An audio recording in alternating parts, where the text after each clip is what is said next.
Bob is in. Welcome to this monthly meeting of the Men's Garden Club of Asheville. Today's presentation is at Randy Harters Gardens. Most of you already know Randy, but did you know that he is an active member of the Master Gardeners of Buncombe County? His garden is one of the several gardens featured in the Road Scholars Garden Tour of Asheville. The gardens we're about to see consists of 3 parcel lots segmented by directional names from the house. Randy has named them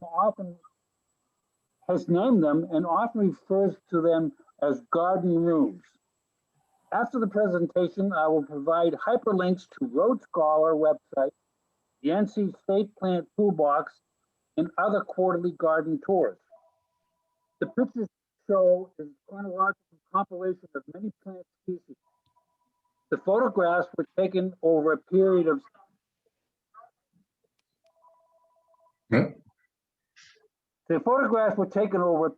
several years and arranged in a timely calendar like presentation in the month in which they were taken. We're going to take about an hour tour. Randy wants this to be an informal presentation, and you may ask questions at any time. If you are not talking, kindly mute your microphone. There are many kinds of Japanese maples. Years ago, I had asked Randy if he had a theme in placement of plant species. Perhaps he will share some of those thoughts and ideas. I believe that Randy is ready now, and he is as eager as we are to start the tour. Thank you, Warren. Yeah, good to see all of you, and I'm looking forward to our time together.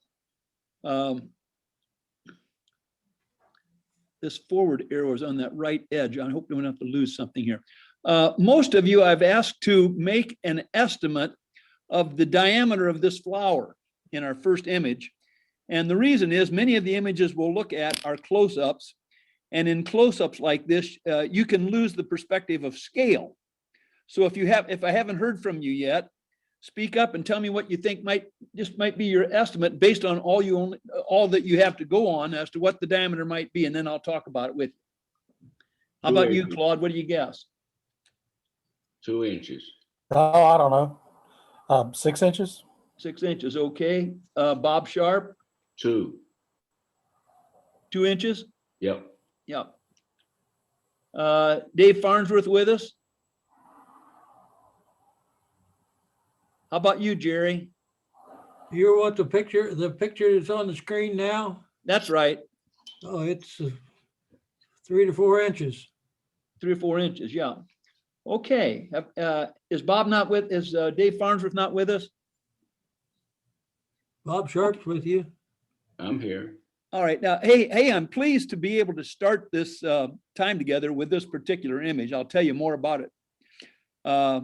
This, as James Wade mentioned when he made his estimate, he said it might be 6 inches. He said it looks like a large leaf magnolia.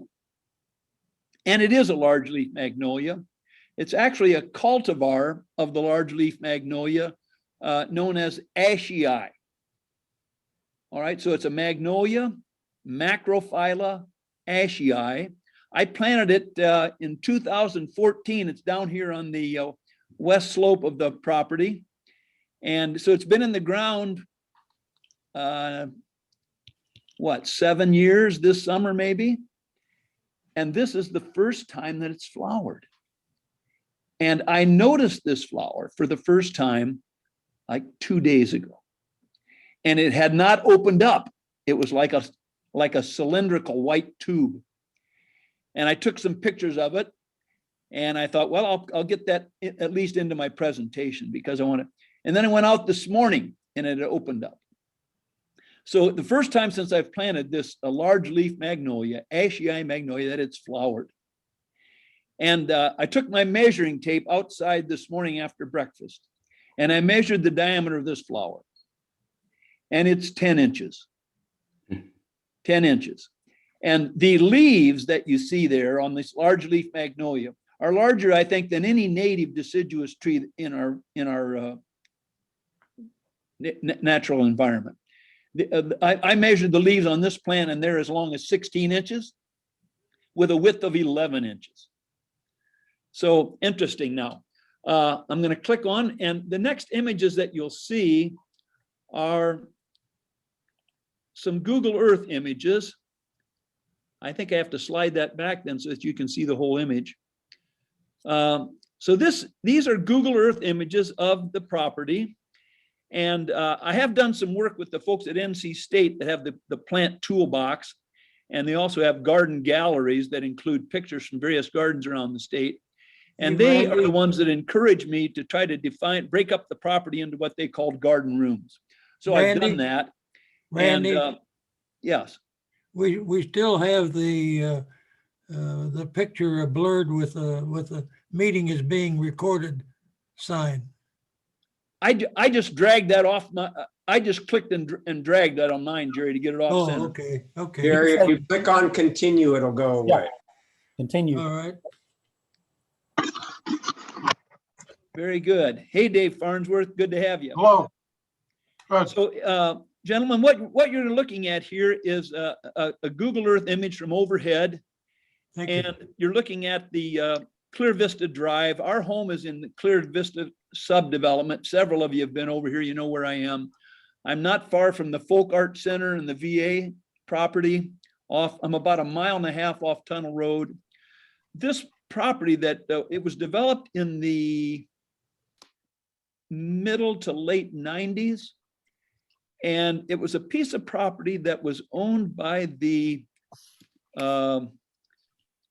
family that ran the Dodge dealership up there on Tunnel Road.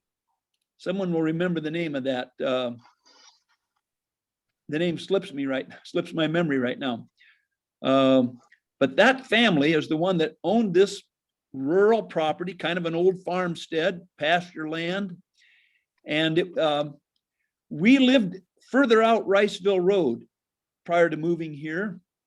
And we came by and saw the for sale sign on the property. And the same day that we saw the access off of Upper Grassy Branch Road, we made an offer on this lot.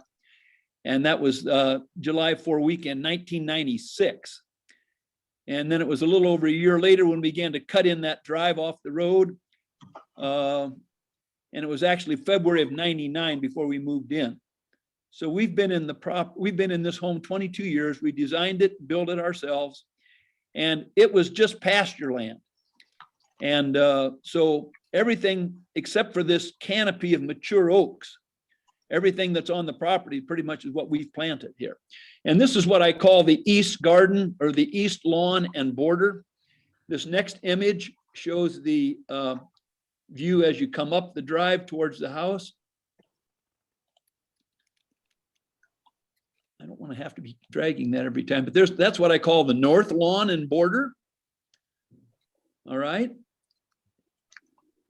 Then the next thing you come to is the west lawn and border behind the house there, although it's where the front entrance is. Okay, and the next piece shows I don't know if there's an answer to this sliding back and forth. I can't get access to my advance without doing that. There's the south lawn. And you're going to see pictures from each of those sections. So the east, north, west, and south, that constitutes our original lot. It was about 3/4 of an acre. In fact, it was 0.75 acres is what it was designated as. And some years later, 2003, we purchased the property on the adjoining lot to the north. And you'll see that here. It's what we call the North Woods. And we began to develop that part of the property over time, the North Woods. And then in behind, you'll see what was a pasture land. And you can see I've begun to develop some paths through what was an old pasture. Some neighbors in Clear Vista subdivided this 4.5 acre property that was sold. And I got a little more than 1/2 acre here. The North Woods is also about 1/2 acre. So that these 3 parcels together constitute the part that I'm caring for now. And it's about 1.75 acres. So it's the original lot, this North Woods, about 0.55 acres. And then this, what I call the West Meadow and Woods. And that is just under a half an acre, altogether about 1.75. You can see that when the Google Earth image was taken, these viburnum down in the lower left were in bloom. These are Marie's viburnum. All right, so that's the Google Earth images. And now we want to start looking at these pictures of the property itself here. Pictures taking. And I will tell you that as we look at these pictures, I've selected this set from many, many pictures taken over many years, and I've ordered them from early January through the end of December, across multiple years. So this was a picture taken, I think, January 21 on the 8th of January. That is a Japanese umbrella pine right after a snow. It's over in the North Woods along one of the paths there. I don't like this part at all. I don't know what the answer is.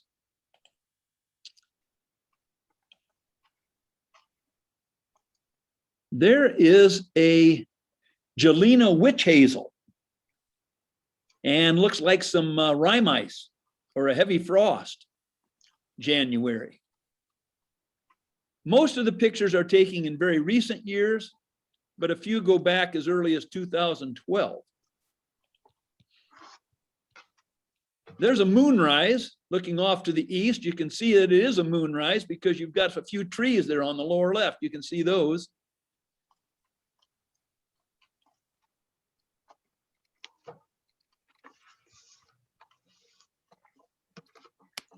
And a different witch hazel. This one's called a Polida witch hazel. So I would say there's something in bloom just about every month of the year. And these witch hazels are one of the very early bloomers, and they're blooming in January. This, I think, is perhaps my first February picture. One of the ways we can check on that is if I hit this eye in the lower right corner, it'll give us some information here. And I see this was taken on the 16th of February, 2019. So we're into February already here. And this is a leather leaf mahonia. And it's got these yellow flowers coming on mid-February.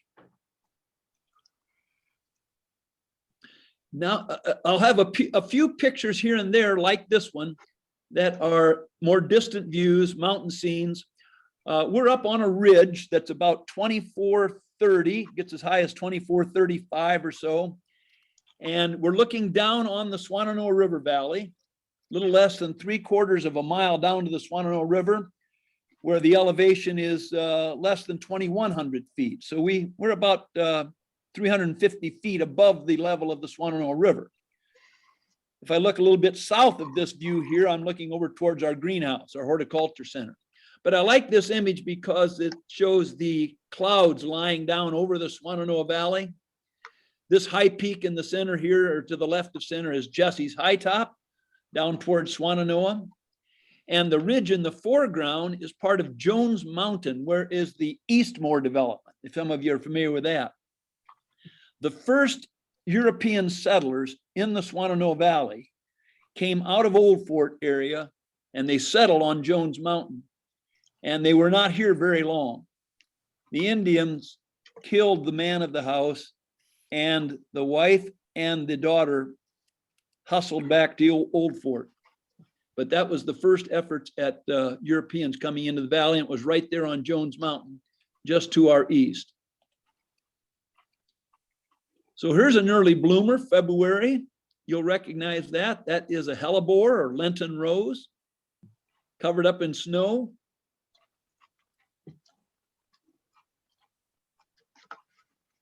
Another early bloomer, crocus.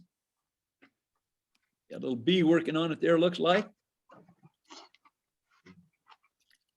Another early bloomer, Edgeworthia, Chinese paper bush. Sets these real fleshy buds in the fall, and then sometime February or so, they'll start to open up and you'll have these little yellow flowers. They tend to face down, so it's hard to get a good look at the bloom.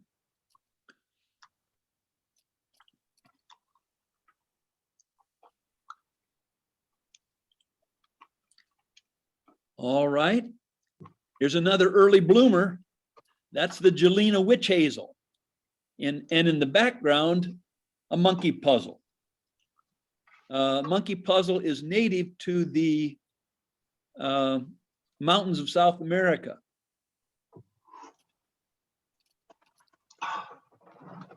The English discovered that tree there and gave it this name, monkey puzzle. They said a monkey would have a hard time climbing that tree. These branches are covered with sharp, fleshy, they're not exactly leaves, but they're sharp and pointed, and you can see why a monkey would have a hard time with those. That's the monkey puzzle from South America, Argentina and Chile. I think we're still in February there. Here's another white Lenten rose.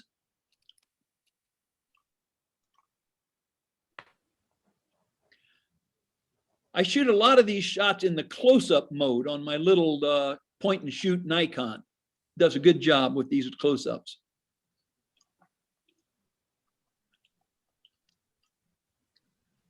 Here we are at the end of February, and the star magnolia, often coming into bloom.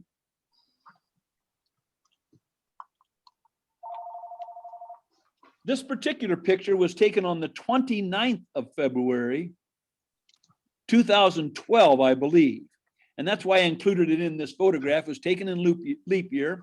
It's an Ann magnolia, not far away from the star magnolia, just up the slope a ways.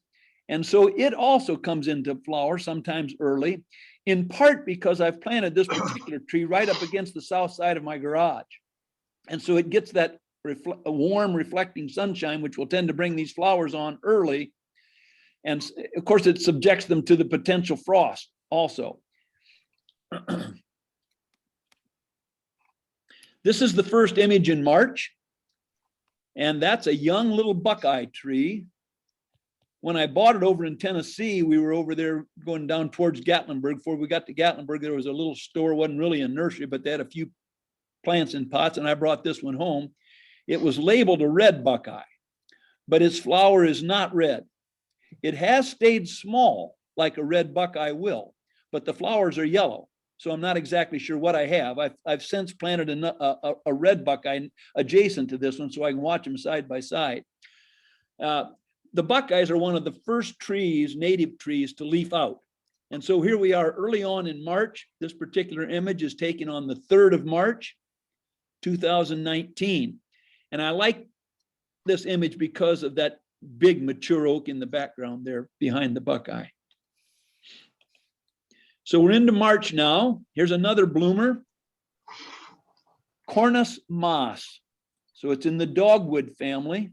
It's an Asian tree, sometimes called cornelian cherry because it sets a little red fruit about the size of a cherry.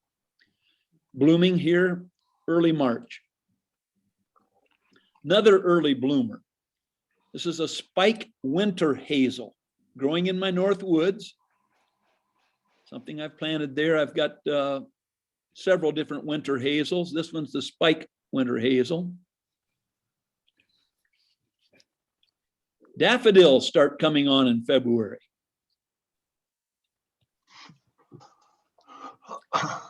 Look at the after a rain or maybe a morning dew, I'm not sure which. I'll check the time of the photograph. That was taken in the afternoon, 3:19 on March 23rd of last year, 2020. But I like the way the water's laying on the leaves on that, petals on that daffodil. You recognize that one, Trillium. That's from this current March, I'm pretty sure.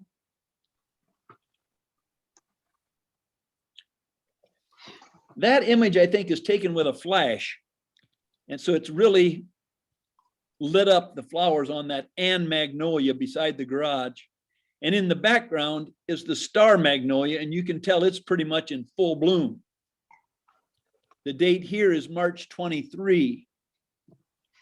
So that's the Ann magnolia in the foreground with the star magnolia behind.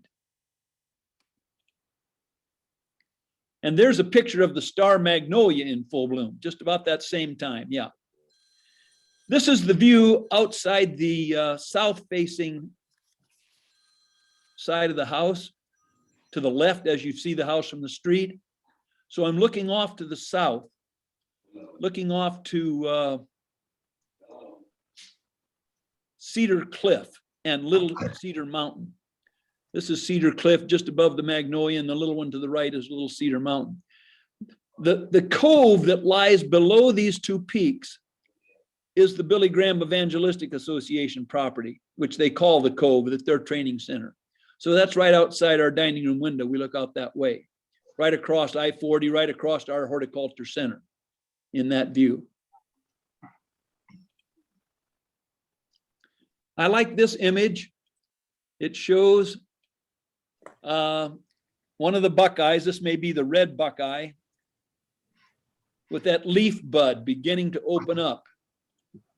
We're 27th of March now, and that red bud leaf is just ready to start to pop open. That's a big mature oak in the background there along the ridge top. And there's the Ann Magnolia there beside the garage, the south wall of the garage. You can see it's pretty much in full bloom, just about the end of March here. And this was I think, a 2021 picture. You can see a few yellow magnolias in the background over here. This view is looking west. This is a tree peony. They're planted along the south side of the garage, down below that Ann Magnolia. The date here is March 30. So it blooms before the herbaceous peonies. They're blooming just about now, but this guy was blooming at the end of March. It's a tree peony, so it's a woody plant. And I have both white and pink flowers that come from the seedlings on this. Tree peony, beautiful plant. You recognize that one? Late March, bleeding heart. May not recognize that one. That is the flower on a sassafras tree. Right beside the driveway where it levels out up at the top of the lot.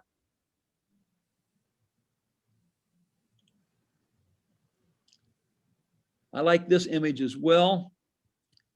This is the flower and leaf buds opening on a Acer japonicum aconitifolium.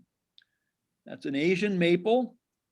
It's in our west lawn beside the garage there, and sometimes called the dancing peacock tree. It's a lovely, lovely Asian maple, Acer japonicum aconitifolium. Leaves like the aconite, I guess.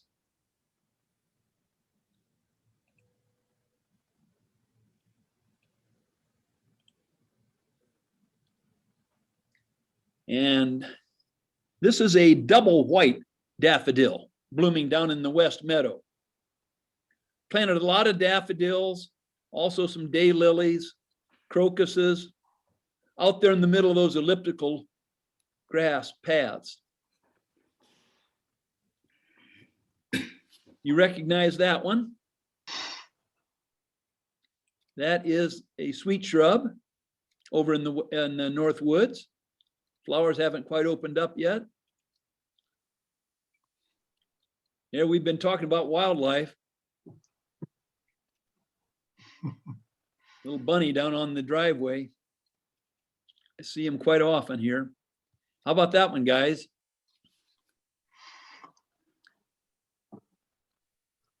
I'm not sure I would have recognized that flower if hadn't been one in my garden here. It comes from the pawpaw tree. I planted one pawpaw,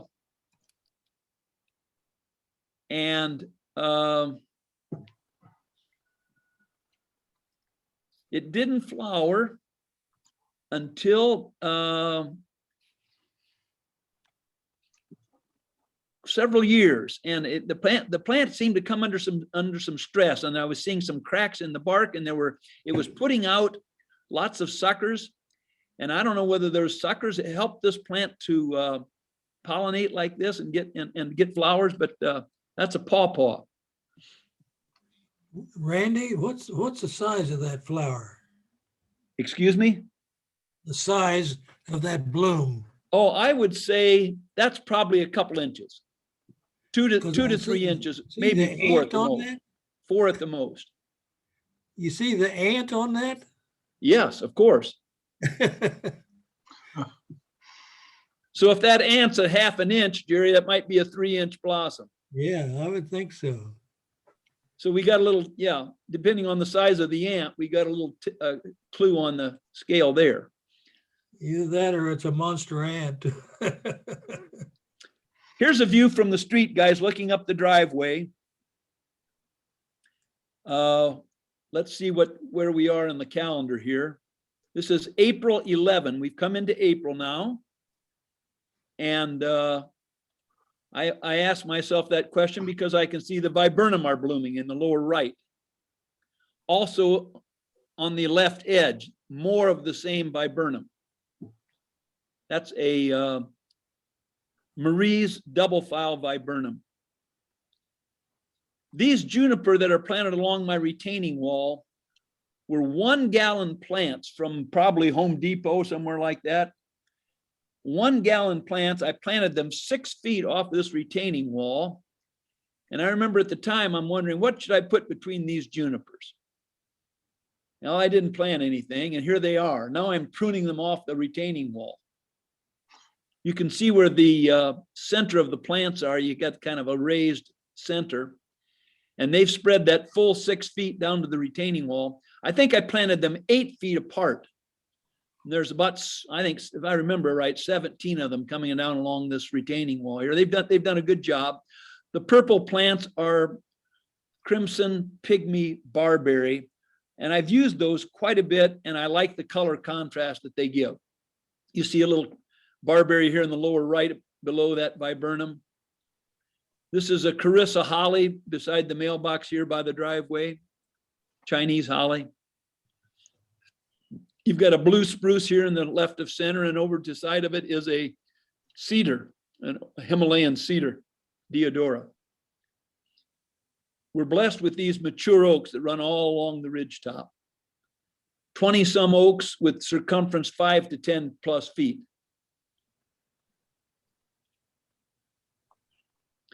Well, here's a view taken right at the curve in the drive where you start to switch back towards the house. And you can see several flowering trees and shrubs here. In the center is a weeping redbud. Came from a family's property in New York. I think it was a naturally occurring mutant. Family's name was Covey, C-O-V-E-Y, and it's called a Covey redbud. And the plant people gave it a marketing name of lavender twist. So that's the lavender twist or Covey redbud. The other redbud that you see blooming here is the forest pansy. To the right in white is the Sergeant Crab. The other white just to the right of this Covey redbud is a volunteer cherry. You can see some red tulips on the left edge here and a red leaf Japanese maple, Acer nigrum. You also see several dwarf conifers. I've got a lot of dwarf conifers throughout the property. Also crimson pygmy barberry here. Quite a variety. This is a Nellie Stevens holly just to the left of that red bud. So we're looking northeast into the North Woods off the drive. This is another red bud that's over in the North Woods, and it's Chinese red bud.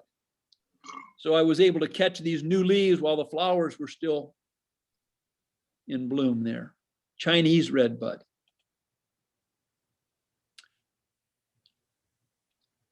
Well, if you live in East Asheville, that view may look familiar.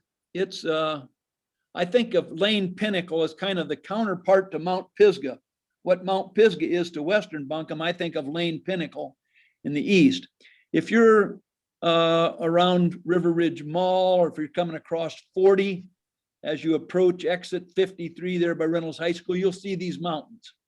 And that's Lane Pinnacle in the center. Its elevation is 50 feet less than a mile high. So it's 5230. And that's part of the Elk Mountains, I think they call it here. There's a cove that lies right down below Lane Pinnacle that's called Shope's Creek. And Riceville Road takes you out to Shope's Creek in that area. Bull Creek, Shope's Creek, goes on out to Warren Wilson College. This mountain on the right, follow that ridge up and it takes you up into Craggy Gardens. So this is the view actually from the front of our house. If we look out the front windows, this is what we see, Lane Pinnacle. This huge oak in the foreground is across the street on my neighbor's slope, and it's bigger than any of the oaks on our property. Absolutely wonderful, mature oak there, white oak on my neighbor's side. All right.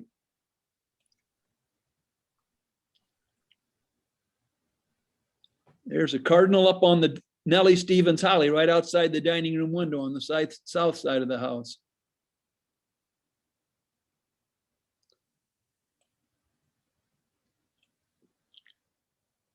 How about that fella, guys? Whoa. You believe that? I don't know how long he is. He's pretty good size, isn't he? Yeah. I'm just going to hit a my big white information snake? button, tell you when I took this one. This was April 14th this year. He was just off my driveway outside my front door. And I've seen black snakes many times on the property. Once I ran across one coming up the driveway while I was walking down. He went over to the retaining wall, went right straight up that retaining wall and into those junipers. But this fellow was a long one, and I kind of stayed out of his way, but no aggressive behavior whatsoever. He made his way across the lawn over to some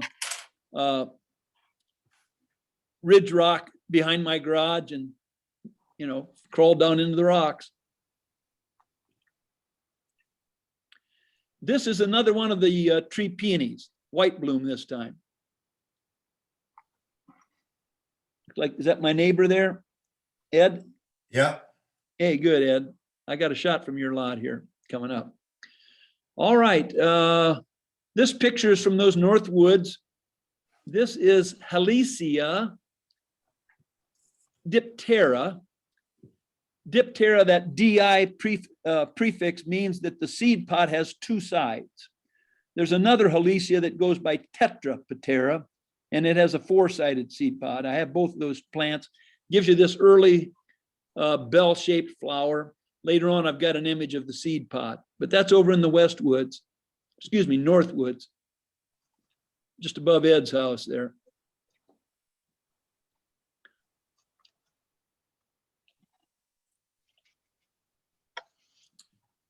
This is a Japanese maple just outside the kitchen window on the south side of the house. One of the early Japanese maples that I planted. Warren's intro on the email overestimated the number that I've got. I do have something around 40 Japanese maples on the property, probably 30 some varieties. None of which are unique to this garden. You can find the different varieties everywhere. I mean, I buy them from local nurseries. This one is called Crimson Queen. It has a dissected leaf. And anytime you find a dissected leaf, you're going to find a tree that has a weeping habit. There's one exception to that, and it's a green cultivar that is upright and has a dissected leaf. And I bought it for my daughter, and I'm going to have to buy it for myself when I get a chance because it's the only one I know of that has a dissected leaf in a traditional tree form. Crimson Queen maple.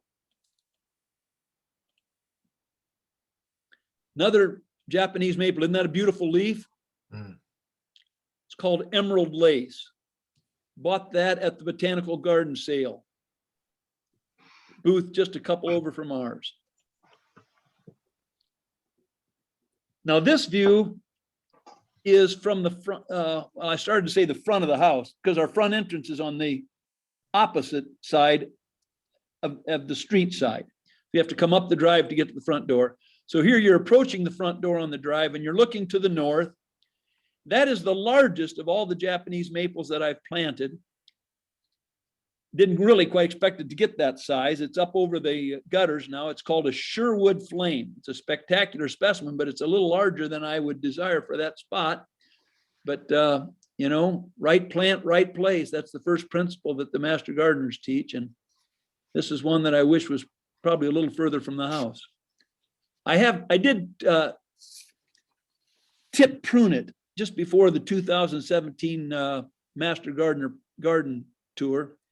And I may do that again, but you know, you hate to do that with a tree, really. I may just limb it up at some point, open up the bottom. But you're looking along the drive there to the north. This also is in the North Woods. That's a native Leucothoe dog hobble flower. In behind, you see a red leaf maple, dissected leaf. That's a Tamukiyama.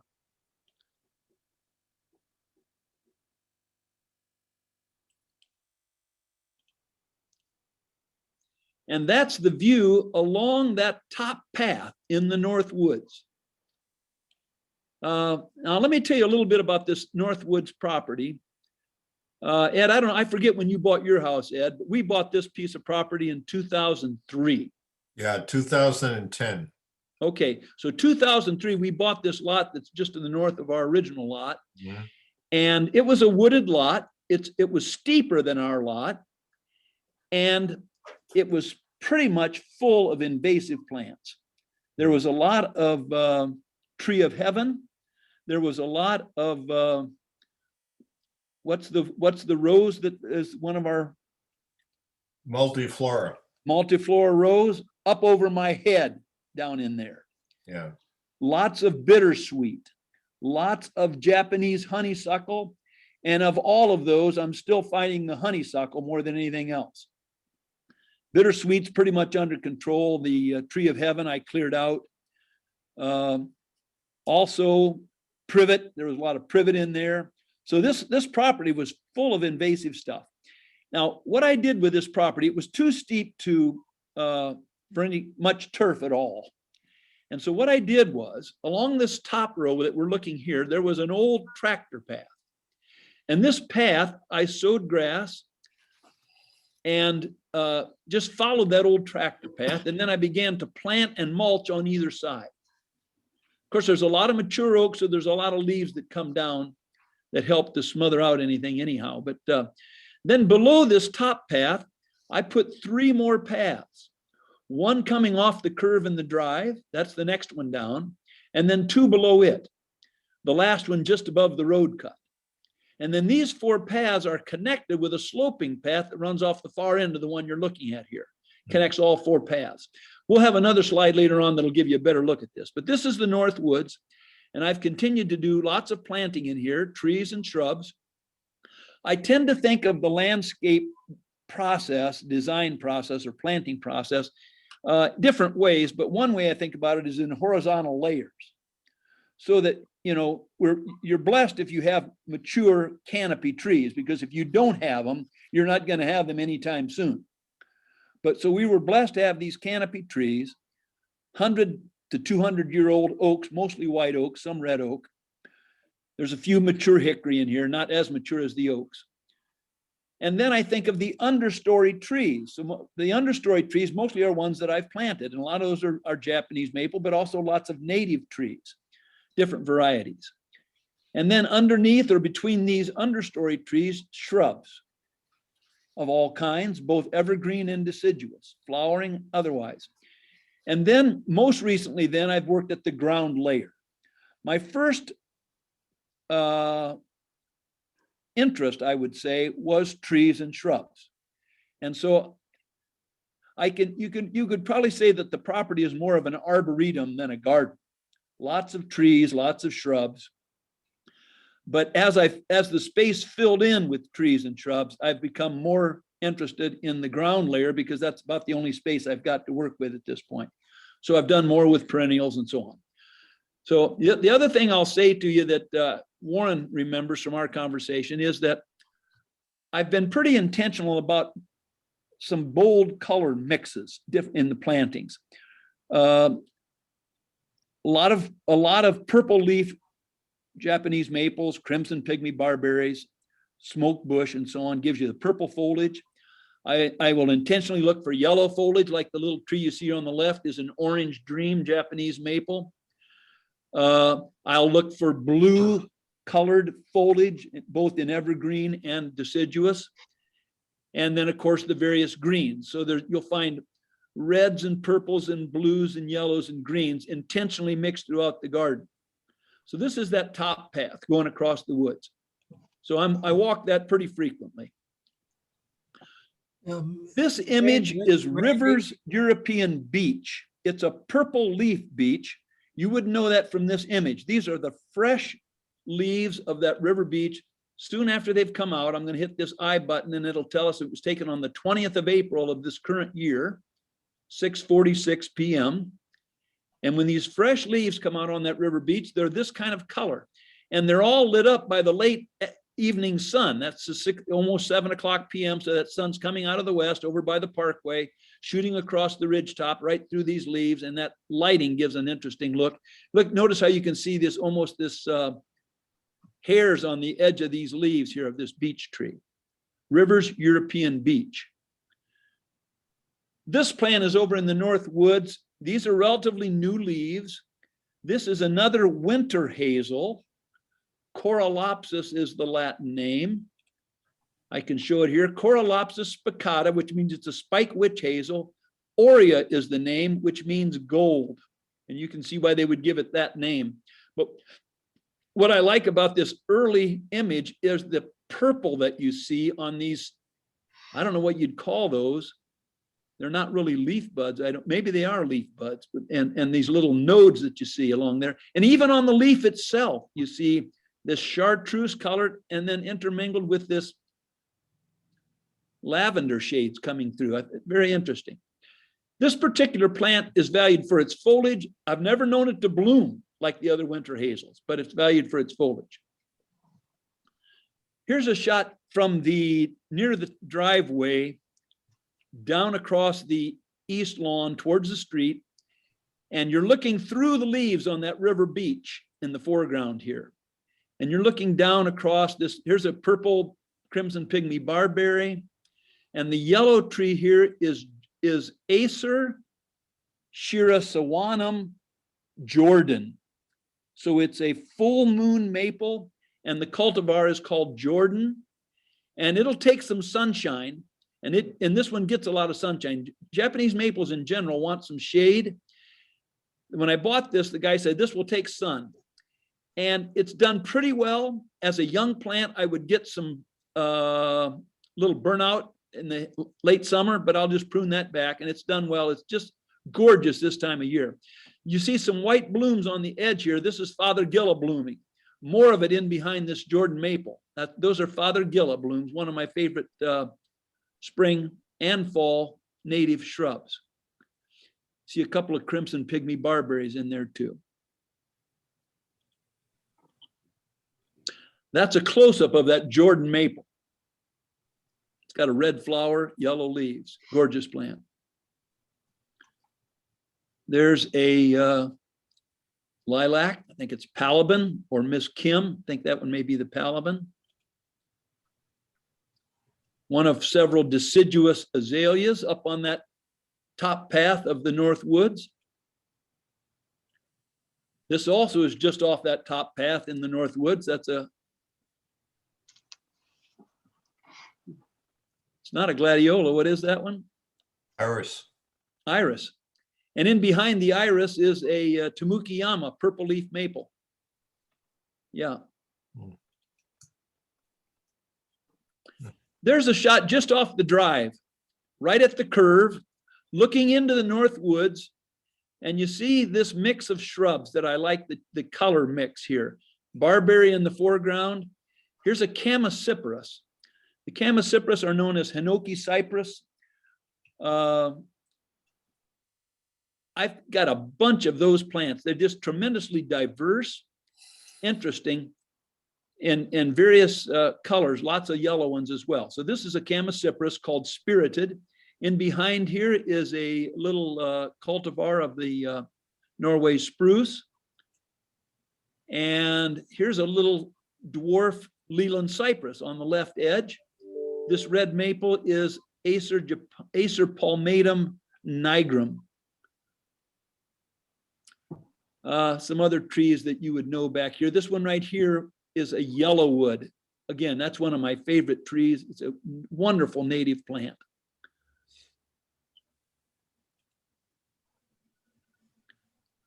Ed might recognize that shot right there. That was, that's a beer. That was one of our neighborhood friends that had just come out of my North Woods and crossed the Clear Vista Drive and was making his way down to Ed's steps right here when I took his picture. Ed was in the driveway. We were both watching him. Yeah, they get out for the blackberries at the foot of that walkway. Yeah. Now, what I like about this picture, this is a Laura petalum rubrum, has the red leaf and this pink flower. But I enjoy the contrast here with this chartreuse in the background. This is right up by the house on the facing the east lawn. And this chartreuse plant in the background is skimmia. It's a male skimmia, sets a nice flower, but no fruit. Learned about skimmia in England. That is, I believe, a pink columbine. Recent picture. I'm going to get the date for you. April 30, 2021. So we're nearing the end of April. April, I will tell you, is one of the grandest months for the garden here, in my opinion. So we're at the end of April and these columbine are coming on. That's probably the end of April as well. This plant is called beautyberry. It's on that second path down from the ridge on the North Woods there. Cultivar with kind of a yellow leaf, pink and white flowers. Beautyberry, excuse me, beauty bush. Colwitzia, I think is the Latin name. This picture goes back a few years. Let me see when it was. Information. It's not giving it to me. Don't know why. This is probably the largest of the white oaks. Has the treasured tree symbol on it that the people that run that program in Asheville came up and registered these trees on part of their treasured tree program. What's going on here, friends? There's the beauty bush. I'm not exactly sure what happened to our picture, but it may show up again. This is the red buckeye, right up there on the top path of the North Woods with a nice mature oak in the background there. Randy, do you have enough light in your wooded area for most of these shrubs, or do you have to be selective? Well, I've done some limbing up, Jerry, on various parts of the property, and I think that will become an issue over time. That it will be, some of the younger trees are getting taller, and it's going to make the whole area more shady. Yeah. And so the garden will probably evolve with, under those conditions, and some things may not do as well. Yeah. Yeah, I would think so. Looks fantastic now, I'll tell you. Yeah. Okay, here is a 9-bark. I've got several of these plants in the garden. Trying to think of the Latin name, doesn't come to me right now. This is a purple leaf cultivar.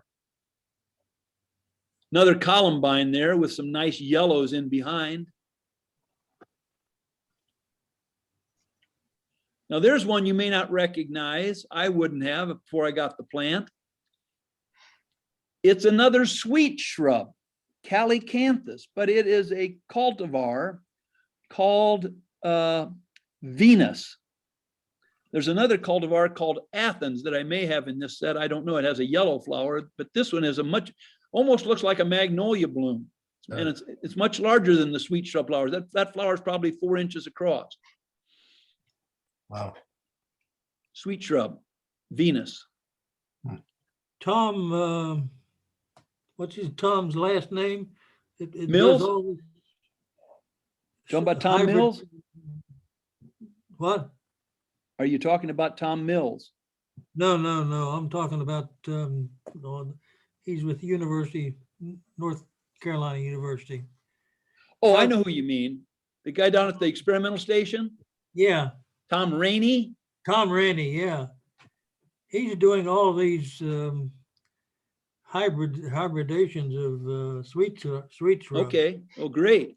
Well, I maybe think- he had something to do with Venus. I don't know.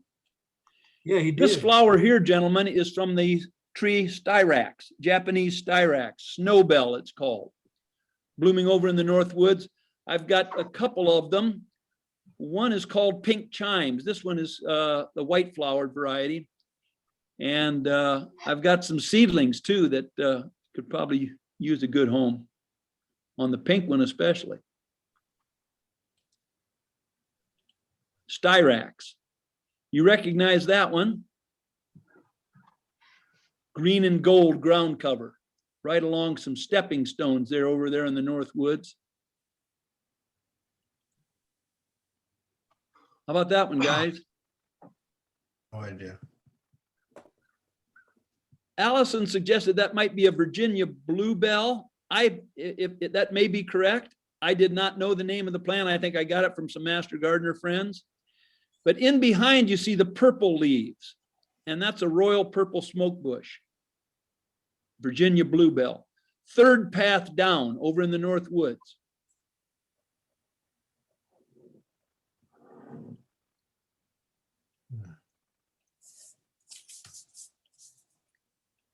There it is. I've got lots and lots of hosta. I enjoy hosta. I've got great variety of them. I think this is maybe the only one that's going to be showing up in this series. That's one of the problems with doing 12 months in one presentation. You don't get to choose very many images of any particular plant, but this is a lovely mature hosta over in the west garden behind the garage. And this is a picture I enjoy. It's right outside the front door of the house, off the drive. In fact, that little piece of pavement that you see in behind is the turnaround where I back out of the garage and take off down the drive. But this is the kind of lighting you get on any clear evening. This will be a late evening picture, 7:18 p.m. It was taken on the 19th of May this year. So the sun is beginning to come down low in the sky on the ridge to the west where the Blue Ridge Parkway runs, and it just lights up the foliage on these plants along the top of the ridge. This is a Japanese maple called Acer shirasawanum aureum. Full moon maple. Aureum means gold. Very yellow colored leaf. There's one you may or may not recognize. That's down in the West Meadow. It is a black leaf elderberry. We're into May here, and that's the month when these mountain laurel come along. Over in the North Woods, mountain laurel. Carousel, I think, is the variety here. Carousel, see it here. How about that, guys? I enjoy that image. Yeah. That is a forest pansy redbud leaf, and I'm looking right up into the sunshine and using that leaf as a shield for the lens. And it just, gives you that look. I mean, look how the white, it's just white in behind that leaf. It's forest pansy redbud. That's the third path down in the North Woods. There's another image that I enjoy. Rain or heavy dew on the leaves of that royal purple smoke bush. Right there, not far from the forest pansy redbud. Look how it beads up on that kind of a matted leaf there. Dull purple. This is the Sarah mountain laurel, and in behind it, Coosa dogwood's blooming. This is towards the end of May here, 28th of May, 2020, a year ago. Sarah mountain laurel and Coosa dogwood. There is a little different mountain laurel. This one is called Bullseye. also in the North Woods there. I like this image. It's very recent, just in the last few days. This is a weeping bald cypress. And in behind it, in the upper left, is the purple foliage of that forest pansy redbud down on the third path down in the North Woods. I think it's called Falling Cascade, something like that. Cascade Falls, weeping bald cypress. Bald cypress, you know, probably is a deciduous conifer. Sounds like contradictory terms, doesn't it? But there are some. And I have 4 or 5 probably different deciduous conifers. A couple of varieties of bald cypress. This is that same spike witch hazel, Aurea. And, you know, the leaves have turned a little more green now a month later. And you don't see that lavender shade on those new leaves. So interesting contrast there just a month later. Here is a green luster viburnum. I think Michael Durr down in Georgia developed this particular one. It's down in the West Meadow along those elliptical grass paths that you see. And that is one of our herbaceous peonies blooming late May. That's May 30. Okay.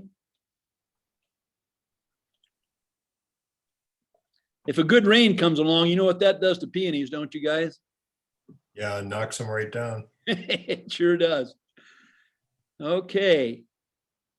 Now, gentlemen, this is the same flower that I showed you at the start of my talk. I thought that was going to be the only image I had. In fact, I didn't know what the flower would do because it's the first time that this tree has flowered. So that was just taken a couple of days ago, and it's the large leaf magnolia. And it's the first year it's flowered. I was just delighted to see that thing a couple of days ago and then be able to include it in our talk today.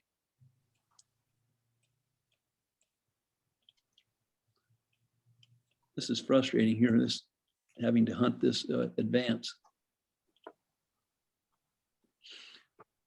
Gentlemen, this is another magnolia in that same West Meadow area. This is the Magnolia virginiana. It's the Sweet Bay magnolia, kind of a semi-evergreen. And it's only flowered once. I don't believe it flowered this year. It flowered for me a year ago. I think this is probably May 31 of 2020. The Sweet Bay magnolia flowered for me, but it did not flower this year. Not sure why. I like this image. This is from the north lawn. As you come up along the top of the drive, you're looking at the largest oak there, a little over 10-foot circumference. That's the treasured tree sign that they put on it. But you're looking across the drive to that Acer shirasawanum aureum, that full moon gold leaf maple. And in between the big oak and the gold leaf maple is the Sherwood flame purple Japanese maple that sits on the corner of the house. Interesting picture here, guys. Anyone want to conjecture what we're looking at here?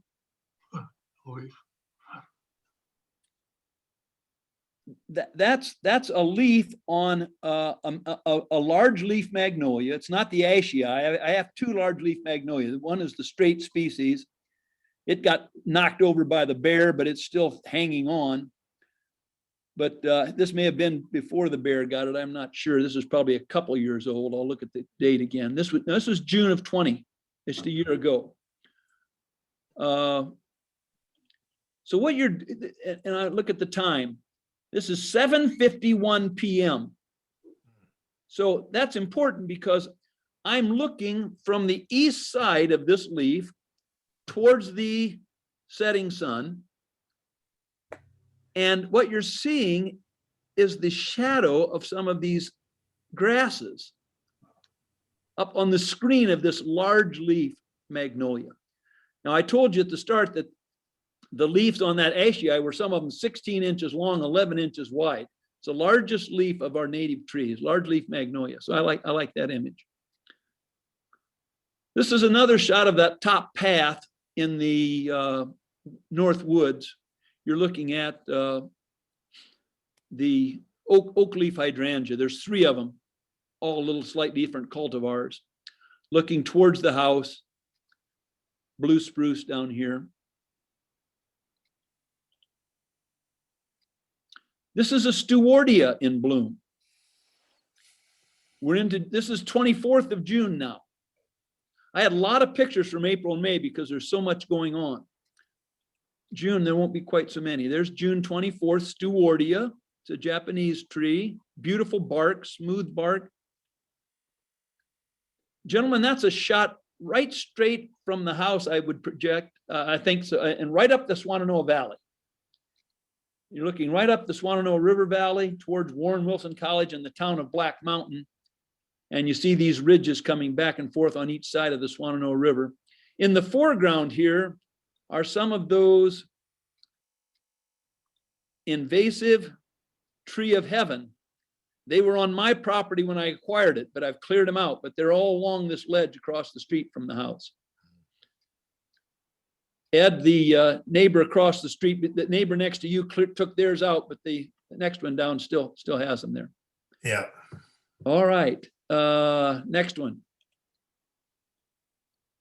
These are the seed pods on that Halesia that I was telling you about, Diptera. So it's a very flat seed pod, 2-sided seed pod.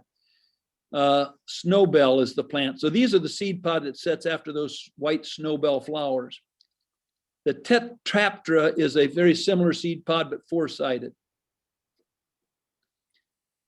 This is a Rose of Sharon. It's a double flower. I'm not sure if it's prettier because of that. I'd almost rather see that purple center. That is their Southern Magnolia. It is a cultivar called Bracken's Brown Beauty. It's on the second path down in the North Woods. Here is a hydrangea macrophylla in blue and yellow on that bottom path, 4th path in the North Woods. And here we are, June, and the Ann Magnolia still in bloom. I showed you a flower from this plant on the 29th of February, 2012. And now here it is late in June, I believe, June 30, last day of June, and that same tree is putting out another batch of flowers. So interesting. The Ann Magnolia, that's right up against the south side of the garage. Some daylilies now, as we come into the end of June and early July. This one I think is early July, July 12, yeah. So I've got daylilies down there in that west meadow around some trees that I planted, beech trees, hornbeams. That one's been rotated somehow. Dahlia, maybe he was right before, I'm not sure. There he is. Dahlia's on the south edge of the property. In fact, he hasn't come up last year or so, so I don't dig them up like you're supposed to. That doesn't look good. All right, there's some purple coneflower. Mike Maxwell said he lost something. He didn't know what, right, Mike? Yep. This is a clethra, hummingbird. Men's Garden Club has sold that plant.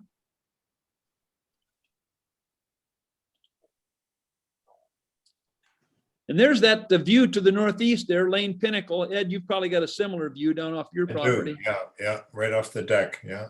Okay, so that's Lane Pinnacle, 5,230 feet. And over here to the right are the Great Craggy Range. This valley below Lane Pinnacle is Shope Creek that you can access off Riceville Road, where it turns to start heading over towards Warren Wilson. That's a July image, I believe. That setting sun that not only illuminated those beautiful leaves, also lights up those mountains. I really yeah. sit there just enjoying it almost every evening when the sun sets. The You winter bet. is even more spectacular. Ed's home is just down the street from where we are. Yeah. Here's a pink hydrangea right up along the driveway as you approach the house.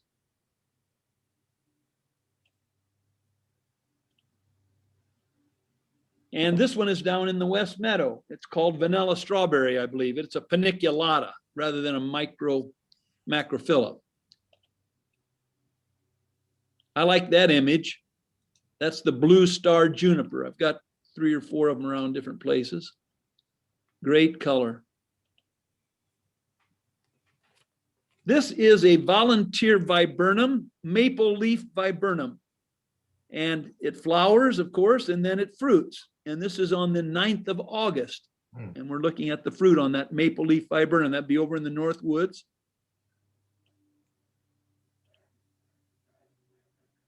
There's some of James Wade's handiwork. He's raised these from seeds, and boy, this particular plant bore long and heavy for me all last year, provided fresh tomatoes for my salads all summer long. Thank you, James. This plant is called Franklinia, named after Benjamin Franklin, native to Georgia, but wiped out by viruses that came with the cotton plant. It's no longer, it may have made a comeback, but the plant people saved this one. And it's, I think I've lost 1 or 2, but I've got one that's doing fine now down in my west slope of the meadow, Franklinia. Now, I've included this picture because it is a Coosa dogwood, which we think of as blooming in the spring, after our native dogwood, yes, but when is this one blooming? This one is blooming on the 19th of August. And I've had those bloom hangs on to nearly September. This particular plant is over in the North Woods. And so it blooms later, and it doesn't bloom as heavy, but it holds on to those blooms for a long, long time. And here we are looking at Coosa dogwood blooms on the 12th of August. There is a phlox.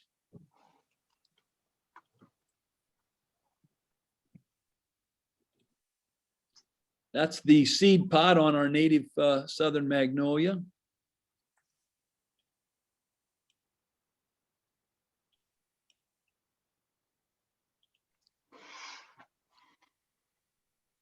That is the seed pod on the tree peony. And these little seeds drop down in the ground and I get little seedlings. And I've shared those with some of you. And I need to be transplanting a bunch of them because it's a spectacular plant. And it drops these seeds and I just need to dig up those seedlings and take them out and put them in a new spot. I've had success with the ones that I've tried to do that. I just haven't done enough of it. Tree peony. Now there's the sunrise, Ed, looking straight east here. What time of year? August 25. Looking right up the Swannanoa Valley here. Kind of fun to watch that sunrise swing around from the northeast to the southeast as the months go by. We've got a good perspective on those sunrises here. There's our groundhog friend we were talking about earlier. Lives under my porch. And have not noticed a lot of damage. Some chewing around in places I don't feel real good about, but I've not gone after him. Some of you may recognize that plant. It's the native euonymus. So it's a native to the alien burning bush. The leaf is very much like burning bush, but this goes by the name Hearts of Buston. And you can tell why from this picture. Seed pod breaks open like that. I dug that one up. I've got some growing in the North Woods and I transplanted one down in the West Meadow and it's doing fine. There's another, that guy standing on his hind legs. He goes after the fruit on those Coosa dogwoods. What time of year are we looking at here? September the 8th. He was a relative regular visitor about that time of year. And this is, he'd crawl up in that Coosa dogwood and tear some of those limbs out, do a little bit of damage, but what are you going to do? Coosa dogwood.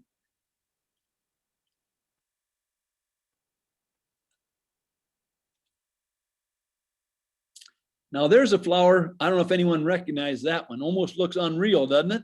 Yeah, what is that? Ralph Coffey, or if he were with us, he could tell us what that is. He's got this plant and he recommended it to me. It's called clerodendron. It's a non-native. It can be pretty invasive. I've got it growing down in the edge of the west meadow, just below my original fence line. And it may start at some point to send some seedlings out around it. It'll grow and kind of colonize an area.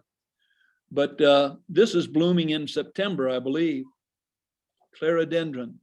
That's September 28th, 2 years ago when I caught that picture. Clerodendron. Now we're at sunrise on the 1st of October. Sunrise is starting to swing around to the south a bit this time of year. There's some Men's Garden Club zinnias, but I don't like the way they look right now. I'm not sure what the problem is. That looks better, doesn't it? Sometimes when I do the cropping, it doesn't set just like it ought to, but that gives you a good look at those zinnias.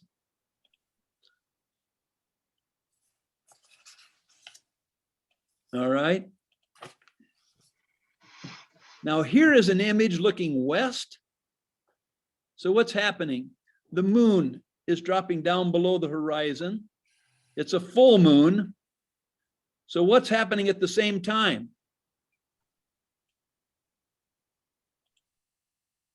Very same time. One right after the other, within a minute of each other. Sun rising in the east while the moon is sitting in the west, which is, of course, what gives us the full moon.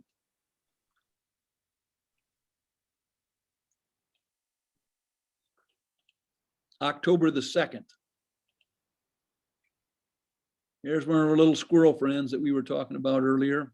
A lot of squirrels, rabbits, bears, groundhogs. That's our view to the northeast out to Lane Pinnacle from the edge of the drive looking past this mature oak here. This is what we call the north lawn.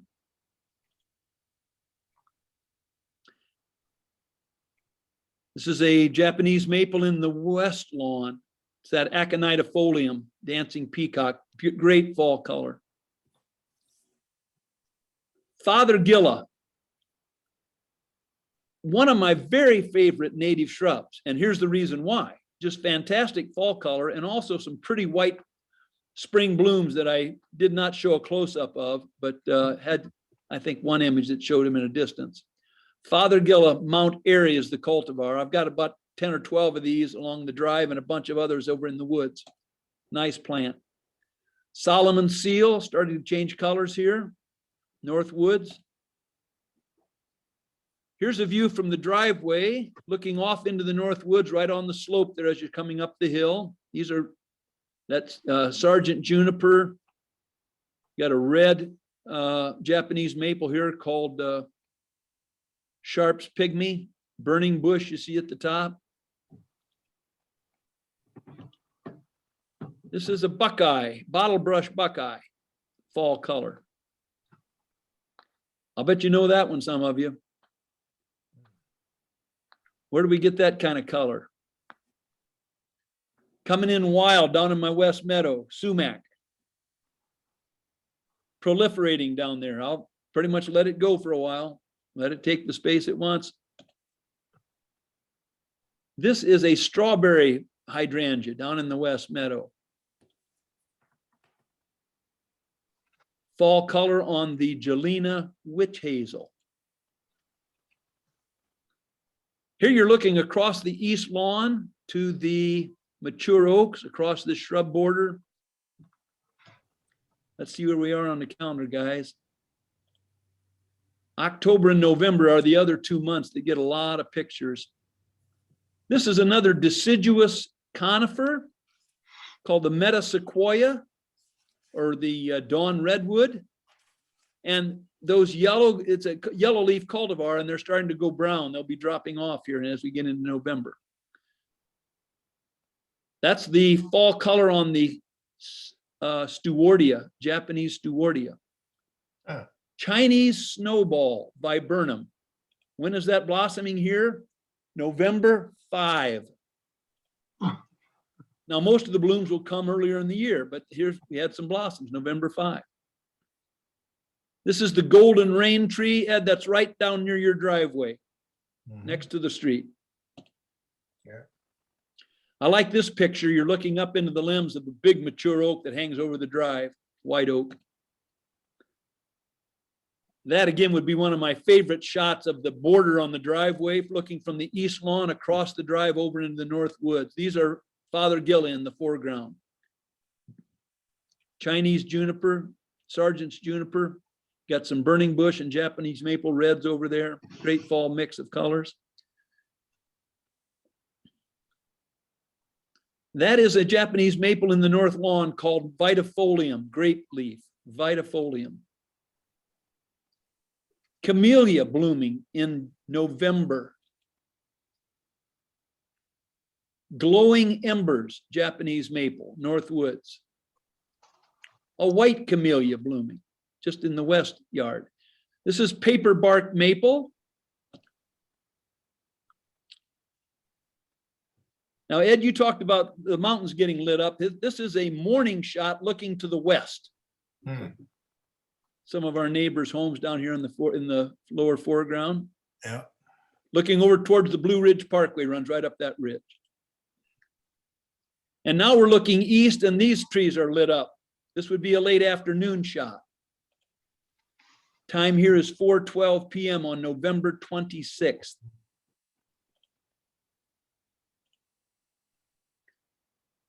There's a dissected Acer palmatum, Japanese maple. Got a number of those. Tamukiyama maple in the foreground. You're looking down the driveway here to the street from the North Woods path. And then over into the east lawn and the north lawn of the house from that same area, across the top of this Tamukiyama. This is Cedar Cliff and Little Cedar Mountain. Some burning bush red here. I want to show you one other plant.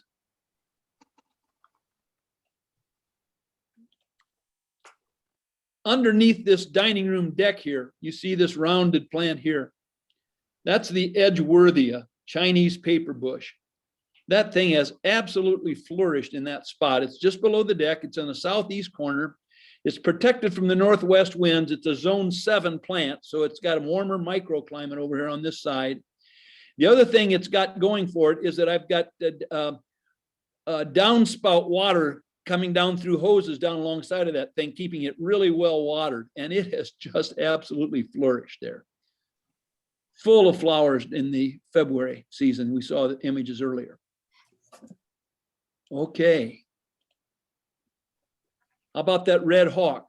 That would be a picture taken from my front window out to a black gum tree across the drive. So that's quite a ways away. I'd say maybe 50 feet away or maybe more. I'm not exactly sure how far it is.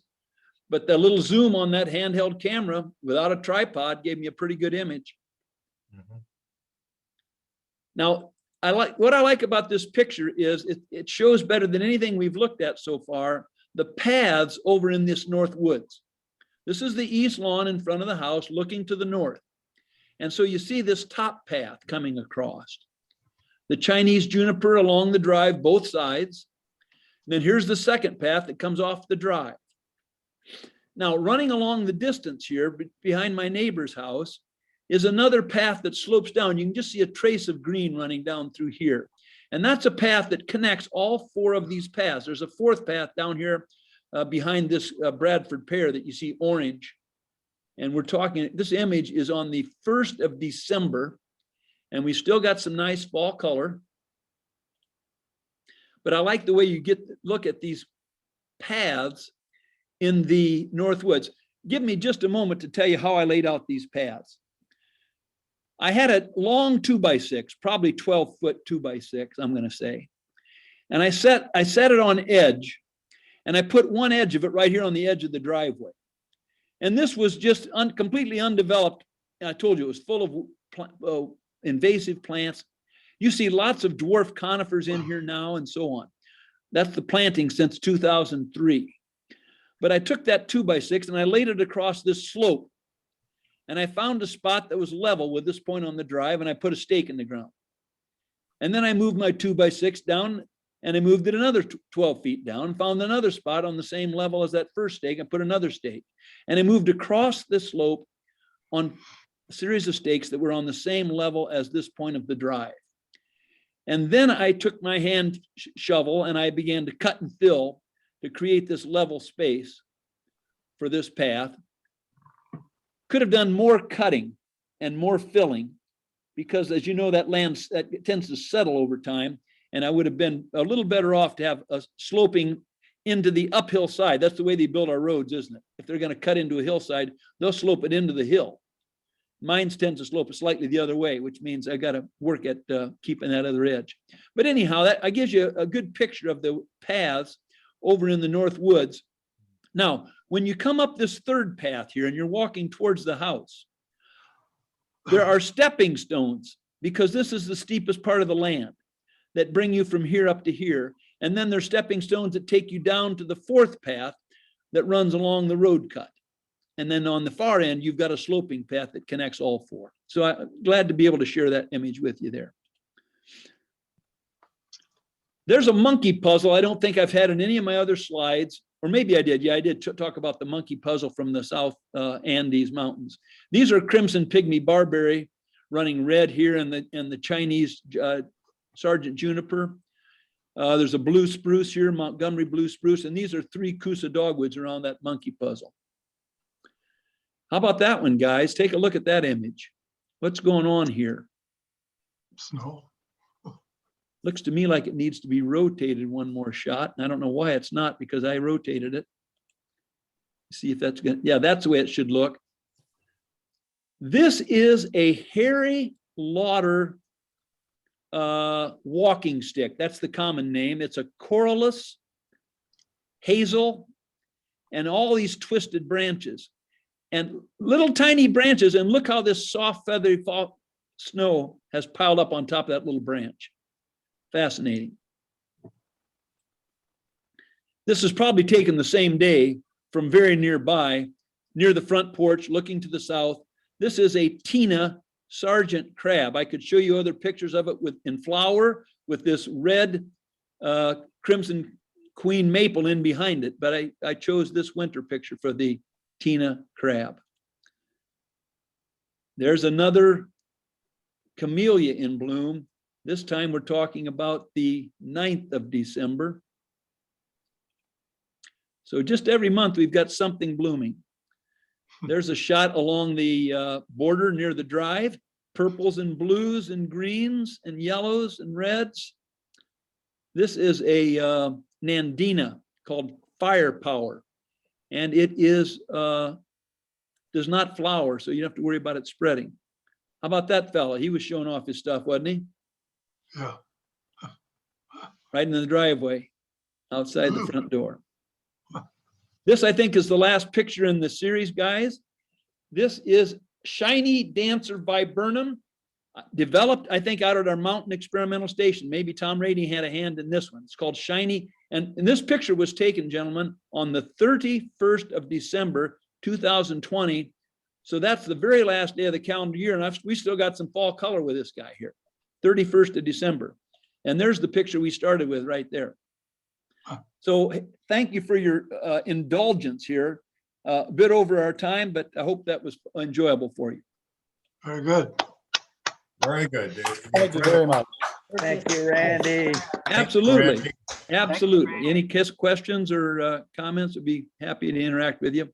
Your tree peony, your peony tree, Yes. how large are they? They're probably 3.5 feet high. And the flowers are probably 6-7 inches across. Okay. Great plant. Great plant, tree peony. Exposure do you have on those? Say again? What exposure? I think they probably prefer sun. They're planted on the south side of my garage. Okay. Now, I do have some plants that would provide some shade. The Ann Magnolia would provide some shade. The paper bark maple to the south of them would provide some shade. The maples to the west would provide, excuse me, the oaks to the west would provide some shade. But they're getting some sunshine and they're flowering well. So they will take some shade and still flower. Anything else, guys? Yeah, I want some of those seeds too, Randy. Well, I ought to be able to spare a few seedlings. Tom Mills was over here about the time the master gardeners wanted to dig some up, and I told them no. So I said, I got to get those things transplanted. I let Tom Mills dug up a couple of them when he was here not too long ago. So I'm happy to have. Hey, Randy, Yeah, I'm doing a major renovation of a very big yard. Say Garden. again, Jerry. I'm doing a major On your Really? yard? yeah, And and I would like a couple of those if I can. They sound great. well, Jerry, I'll be happy to accommodate you on that. Okay. hey, or Randy, do you think I could take an air layer of your Jordan, your maple, Japanese maple? The Jordan maple? Yeah. Well, now, what does that involve? You put an air layer on there. It's just some kind of a container with moss. You cut away the bark to the cambium layer and it roots. Right. You get a new tree. Would you do that off one of the limbs or off the main bark trunk or what? No, just off one of the smaller branches someplace. Yeah. Someplace Well- where you had an upright branch that you could get to. Yeah. I got that plant from the guy down in Henderson County. Jerry, you know the fellow that sells Japanese maples down there in the south end of Henderson County? Yeah. Mr. Maple. Mr. Yeah. Maple. Mr. Maple is the guy I bought that from. And I think I got it at the sale out there at the farmer's market. Yeah. Okay. Yeah. It's a lovely plant, the Jordan. But there's several maples that I really, really enjoy. That dancing peacock, aconitafolium, the paper bark maple, the crimson queen, the garnet by the front door. I don't think I showed you a picture of that one, but the Sherwood flame is a beautiful plant. There are others, that emerald lace. So yeah, I really like the Japanese maples. That's a pretty safe way that he's wants to do it, Randy, to get Air layer. Yeah, air laying. I've done it years ago, and I never knew the term. I've heard of it. I've heard of the term. Yeah, Time it showed me how to do it, and yeah, used to just make a cut in the branch, wrap it with moss, and wrap that up, and it would throw off roots. And then sure. cut that branch off, and you're Yeah. a tree. Yeah, Typically, you would set your air layer early in the spring. A lot of times it's around Mother's Day. And then you'd leave that in there for the summer and cut it off in September, maybe. yeah. And Yeah. pot it up. And pot it Yeah. up. You got a new tree. Well, yeah, Bob, when the right time to do that, you get in touch with me here and we'll do a couple and then I'll start a second one somewhere. Okay, There you go. we'll do that. Thank you, Randy. This was, as always, my conversations with you. When I leave, I've learned something. Appreciate You know, it. in man. addition to being a master gardener, you're really a master photographer. Those are, National Geographic quality pictures. Well, Very I'm an good. amateur and the camera that I use is, when we shot film, I had a Nikon, single lens reflex with wide angle lenses and zoom lenses and so on, and even had a tripod that I used occasionally. But, in this digital age, I've just got this little handheld Nikon that's, I don't control the film speed or the depth of field at all. I do have the choice of mode, and I'm typically in the scene mode or the close-up mode. Yeah. And that close-up mode does a good job, and the zoom does remarkably well. Yeah, it's As you amazing. saw with that hawk picture. Yeah. Yeah. Yeah, I enjoy the photography. I take lots and lots of pictures. Well, thank you very much again. Good to interact with all of you. Enjoyed it. Thank you so Warren, much. Great, Warren's very going to be good. sending us a, Thank you very much. excuse me? Fantastic, Randy. I will present this and I will email everyone in the club this YouTube presentation. And I'll include links that Randy had mentioned, the toolbox at the NC State and the Rhodes Scholar link for garden tours of Asheville. And anything else that you'd like to include? Hey, in the one link? one other thing I will mention, and that is Allison Arnold, that leads the Master Gardener program for the county, talked with me back in the fall and asked me if I would do some photography sessions for the Master Gardeners continuing ed work.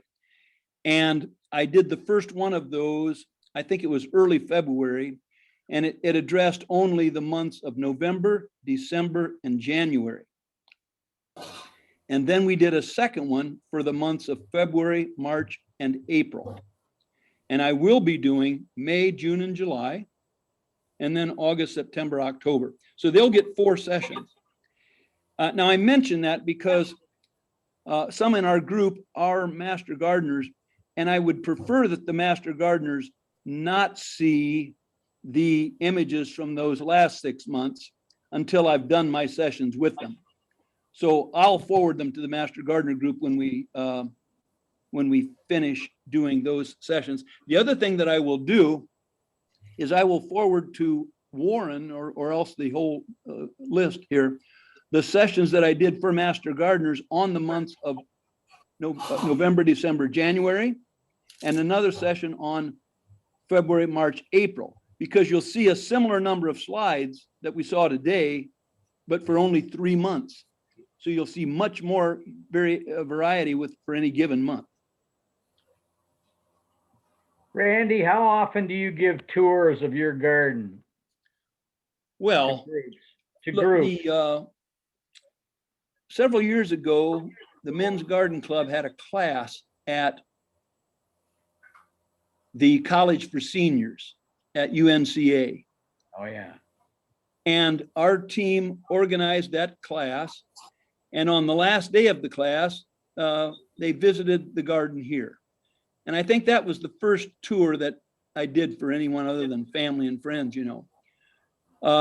And then several years ago, Peter Lower was hosting a tour of Gardens of Asheville for the Rhodes Scholars Program. And I'd gotten to know Peter through the Men's Garden Club. And he asked me if he could bring that group to the garden here. And he did, and I enjoyed the visit very much. And so he began to make that a regular practice, regular stop on his week-long garden tours of Asheville. They would go to the Arboretum, the Botanical Gardens, and I don't know where all else. The day that he comes here is typically, I think, Wednesday afternoon. And they go to Peter Gentling's garden in the morning, and then they come by here in the afternoon. And for several years now, I'm not sure exactly how many, for several years, we've been doing the Rhodes Scholars Tour, and we typically do them from the springtime through August or September even. So maybe 4 or 5 in a year. But this year, they were off all of last year and none in the spring of this year. But we do have 2 scheduled in the fall of this year with the Rhodes Scholars thing. So that's 4 to 5 times a year normally, but just a couple times this year. And Peter no longer is hosting that tour, but a gentleman named Stephen Frowine, who is an orchid specialist. He's written some books on orchids. He now hosts that tour for Rhodes Scholars.